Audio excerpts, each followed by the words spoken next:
Good morning, viewers. It's another blessed day. You're welcome to the Daily Fountain Devotional Summary, a daily devotional guide for a close relationship with God.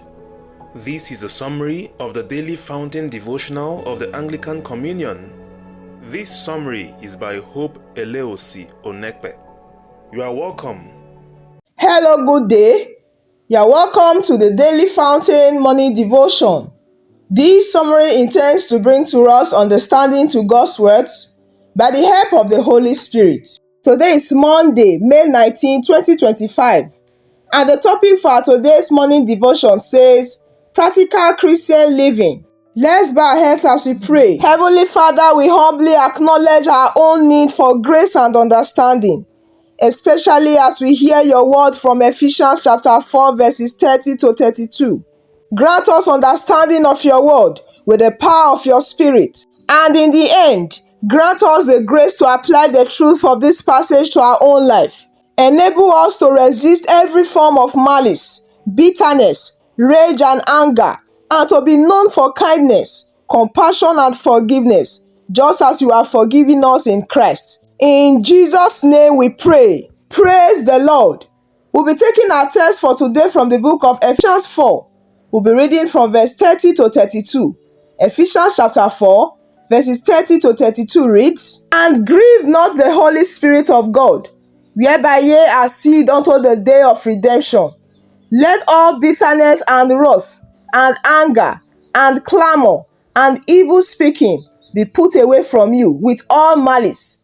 And be ye kind one to another, tender-hearted, forgiving one another, even as God for Christ's sake hath forgiven you.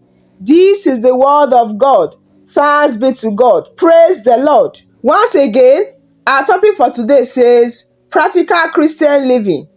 The body of our today's guide says, Practical Christian living as outlined in our text involves living in a way that reflects the character of Christ, guided by the indwelling Holy Spirit.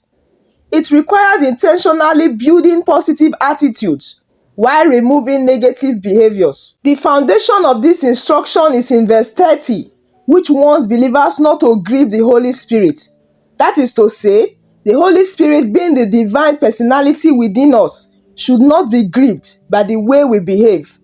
This instruction demands our consciousness and carefulness in relating with the Holy Spirit. The other two verses, 31 to 32, instruct the believers to get rid of all bitterness, rage, anger, and slander, along with every form of malice. These are emotional vices that can damage our relationship with the Holy Spirit. You may have some logical explanations for harboring anger, bitterness, or malice against someone, but the Word of God insists that the culture of the new life in Christ is that you let go. Why? Because you need a free and open heart to grow spiritually and also meaningfully affect your environment with Christ. By so doing, believers can contribute to a peaceful community of believers and as well be a positive influence in the world around us. How should you live to please the Holy Spirit? Answer for yourself. Our prayer for today says, My Father, please grant me the grace to live to please you. Amen. Praise the Lord. Once again, our topic for today says, Practical Christian Living. Practical Christian living is about applying faith in everyday life. It is designed to help a Christian grow from his or her initial commitment to Christ to a level of spiritual maturity. In our previous study, Ephesians chapter 4 verses 23 to 29 told us about the characteristics of the new man. First, we say that the new man tells the truth. This is because as a new man, you become member of one body. Therefore, there become no place for lying. The second characteristics of the new man we talked about is that the new man may get angry, but he does not sin, because he knows how to let go of his wrath, so he does not give opportunity to the devil. The third characteristics of the new man we talked about is that the new man does not steal, but he works with his hands not only to provide for himself, but also to provide for those in need. And the number 4 characteristics of the new man we talked about is that the new man knows how to watch his tongue. He watches his tongue by speaking only what is good. He only speaks out words that could impart grace to all who hear him. Our today's study continues the characteristics of the new man. which is number 5 characteristics the new man is supposed to have as a new creation. It says that the new man does not grieve the Holy Spirit. There are many ways the new man can grieve the Holy Spirit. First, when he neglects holiness. The second way is when he thinks in purely materialistic terms. The new man should also note that the Spirit exalts Jesus. So when he fails to do the same, he grieves the Holy Spirit. As a new man, when you have no time for prayer, but the Spirit sees you very active about worldly things and having many hours to spare for relaxation and amusement, and then he is grieved because he sees that you love worldly things better than you love him. The Holy Spirit grieves with us mainly for our own sakes, because he knows what sin will cost us. He reads our sorrows in our sins. The Holy Spirit grieves over us because he sees how much chastisement we incur and how much communion we lose. Praise the Lord. The next characteristics of the new man is that the new man has control of his emotions. That is his bitterness, his wrath, his anger, and so forth. So when such things do emerge, he is able to deal with them in a manner glorifying to God. The next characteristics of the new man is that the new man seeks to show the same kindness, tender-heartedness, and forgiveness to others that God shows him. This means that if we treat others as God treats us, we fulfill everything Paul told us to do in this chapter. As a new man, we should note that our forgiveness to others is patterned after the forgiveness of Jesus towards us.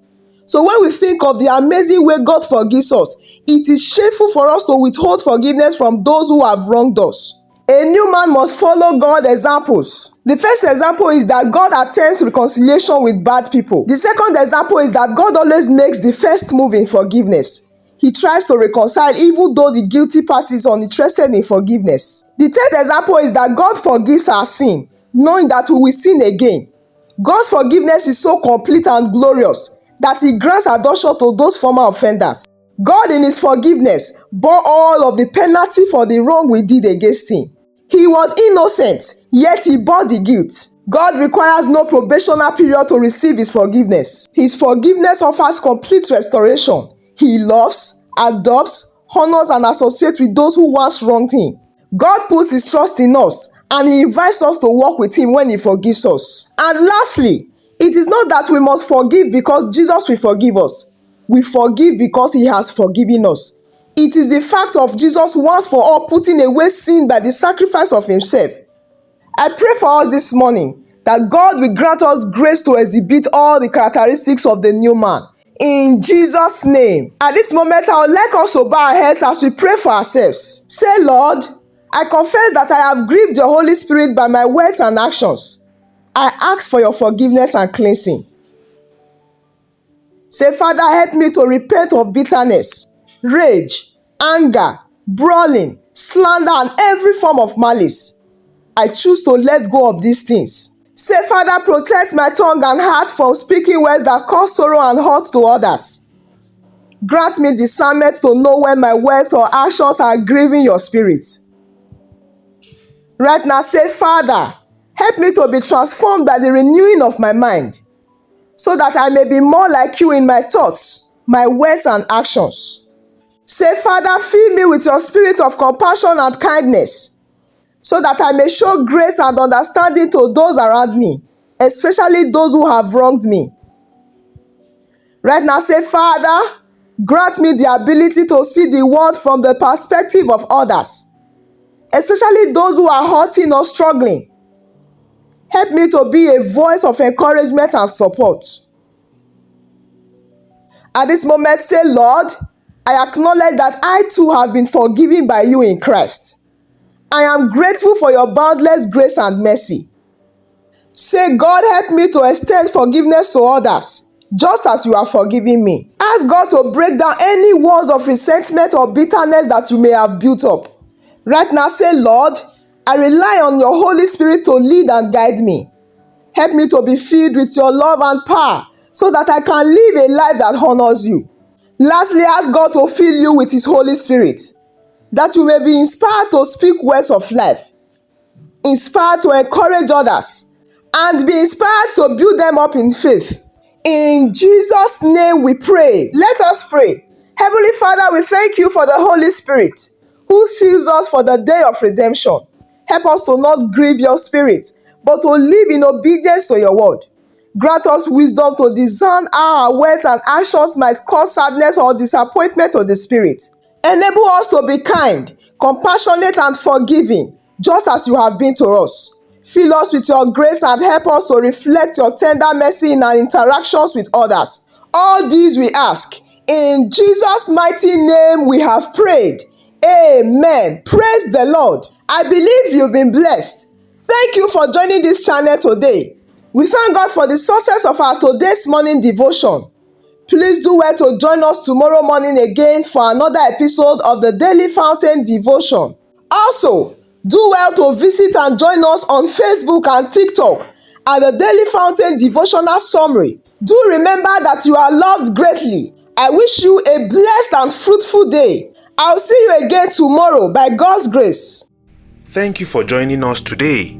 If you have been blessed and would like to have more of these, consider liking and subscribing. Share with friends and family as well. Join us tomorrow again. God bless you.